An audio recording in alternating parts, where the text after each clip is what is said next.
Now at 10, devastating news. A toddler dies after being left in a daycare van for several hours today. Yeah, let's get right to Brett Buffington. He's on Antoine in Northwest Harris County tonight. Brett? Lynn, this is absolutely just heartbreaking. This little boy, just 3 years old, his family dropped him off at this daycare center this morning. When his dad came back here at 6:30 this evening to pick his son up, that's when daycare workers here realized this little boy was missing. This 3-year-old, he was in a group of 28 other kids. They were in this bus, and they went on a field trip today to Doss Park. In the peak of the afternoon heat, the toddlers returned to this daycare center. It just so happens that next door to here, in his apartment, from his window, Kenneth Brooks watched this happen. I ain't a kid, because when the paramedics picked him up, he was limp. I knew he was gone right then. Yeah, it was sad. Rescue workers, they tried to save this little boy's life. They were doing CPR when the ambulance left here. He died at the hospital.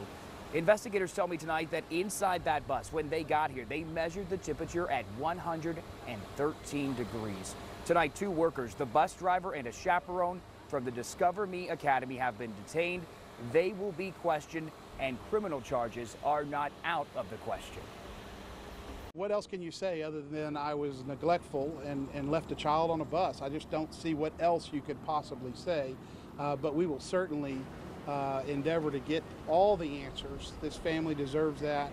It's just tragic. I mean, this is just tragic. Anytime as a parent, I can tell you I would be just devastated. The Constable Rosen, he left this scene tonight to go and visit that family at the hospital. Tonight, he has asked everyone to keep that family in their thoughts and in their prayers. We are live in Northwest Houston tonight. Brett Buffington, KHOU 11 News. You feel so much for the family, and as we just saw, the heat not just uncomfortable, but very dangerous. Very dangerous. David, Paul, people should take extreme caution. So difficult to hear that story tonight. I'm so sorry for what's happened. It has been a tremendously hot day in Houston and in Texas today. You know, Houston had a high of 98. 108 was a new record in Dallas. Wichita Falls went to 112. In temperatures like this, yes, inside a car, windows closed, temperatures can reach 110, 120, 130 degrees. Heat advisories and heat excessive warnings are in effect for North Texas and Dallas. They're not officially in effect for Houston because our heat indexes didn't get to 108, but look, just like I said all day long, issue your own heat advisory. It's dangerously hot out there, and it will be through the weekend. I'll show you what to expect coming up in a couple of minutes. All right, thanks, David. New tonight, an arrest has been made in a drive-by shooting that happened near a car wash in Katy. The Harris County Sheriff's Office says Nicholas D'Agostino shot and wounded a woman as she was driving along South Mason Road a couple of weeks ago. The Sheriff's Office says it will have more details in the morning. Hundreds of rape kits in Harris County could have been compromised. This week, KHOU 11 Investigates found out the Harris County DA sent letters to suspects and their attorneys saying there could be a problem with evidence collected at Memorial Hermann. And for the first time, our Grace White is taking a look at just how many cases could be impacted. Grace, what have you been able to find out? Well, Mia and Lynn, we're talking about 105 pending cases that could be impacted by this and 107 closed cases that also could be impacted. A spokesperson for the Harris County District Attorney's Office says there could be more cases at risk as this review continues. Devastating news for a rape victim. Their evidence could be called into question in court. This week, the Harris County District Attorney sent out this letter saying the exterior box containing the collected evidence related to your case may have been unsealed for an undetermined period of time. If people get these letters, does it throw a wrench in their case? It may be just a puff of wind. It goes quickly away, or it could be substantial. Make no mistake, KHOU legal analyst Gerald Treese says the letters give defense lawyers an upper hand. If it's related at all to the blood or the semen or whatever was taken, that's going to be, make the conviction harder if, in fact, you can't use the evidence itself. KHOU 11 Investigates first exposed the problem in March. The Houston Police Department and the city's crime lab confirmed delays in Memorial Hermann Hospital system releasing evidence to police. We can't do our job if those kits don't even make it to the property room to make it to us. Records obtained by KHOU 11 Investigates confirms the cases that could be compromised date back to 2012 and include at least 92 sexual assaults of children, including 5 sexual assaults of kids under the age of 6. Memorial Hermann originally told us the integrity of the physical evidence they believe is sound and that it has been properly collected, documented, and sealed. Now today we called them to check back. They declined an on-camera interview but said they're still standing by this statement. Lynn, back to you. All right, Grace, thank you. A Houston funeral home is defending itself tonight after being accused of washing blood out of a company vehicle at a public car wash. The outrage starting with a Facebook video. Funeral home motherfuckers over here washing off the blood off the credit, man. You ain't wash that shit here, you wash that shit somewhere else.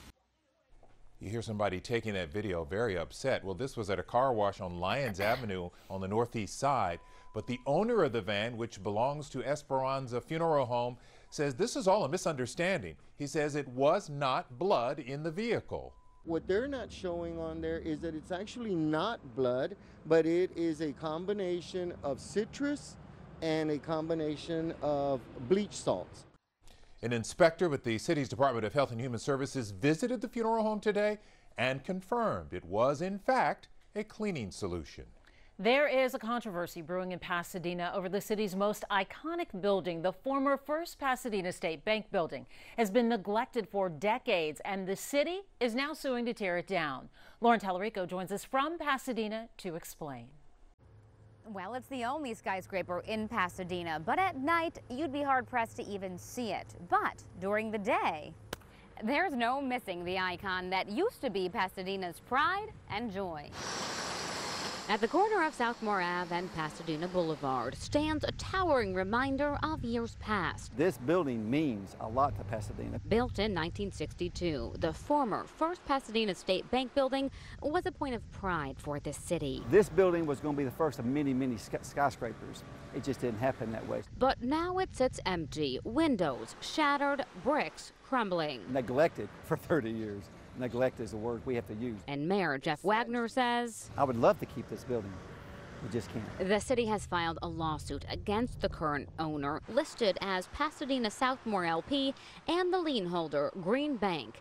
This after they didn't comply with an earlier order to demolish the building. Asbestos is falling in the building. The fireproofing is coming off the beams. The fire marshal says it's just plain dangerous inside. We have kids and so forth that get inside this building. They just think it's a playground.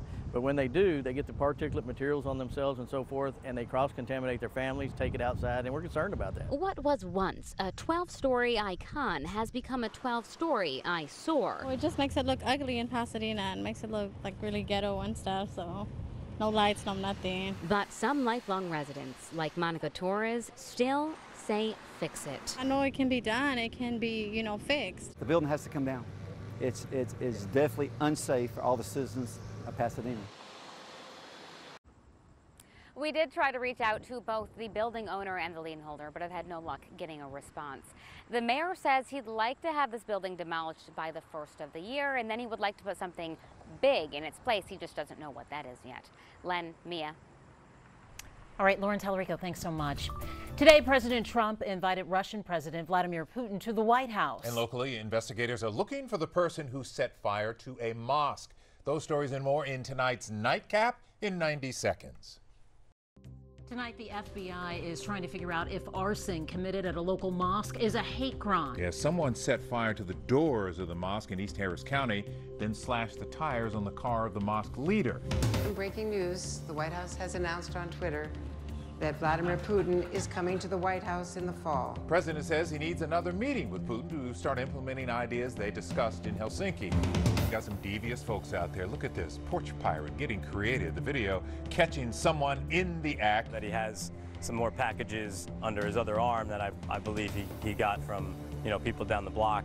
Then hit mine last, hopped in his van, and took off. So a porch pirate using what appears to be some sort of a company-issued construction van. Now neighbors trying to ID the van to help find the man. Changes coming to a Houston landmark destroyed during Harvey. New owners of the old spaghetti warehouse on Buffalo Bayou are planning to make it floodable. As you can see, much of the interior would be gutted, making it outdoor space that could be more easily rehabbed following a flood. 3 Katie brothers and their mom are helping save rhinos through salsa. Through what? Salsa. 15-year-old Aiden Johansson, his 13-year-old brother Luke, and their brother George, who turns 11 today, all helping mom, Tracy, make the latest batch of their Diablo Verde salsa, with a portion of each sale going to the International Rhino Foundation. You visualize it happening, and then God brings people into your life that will just help you.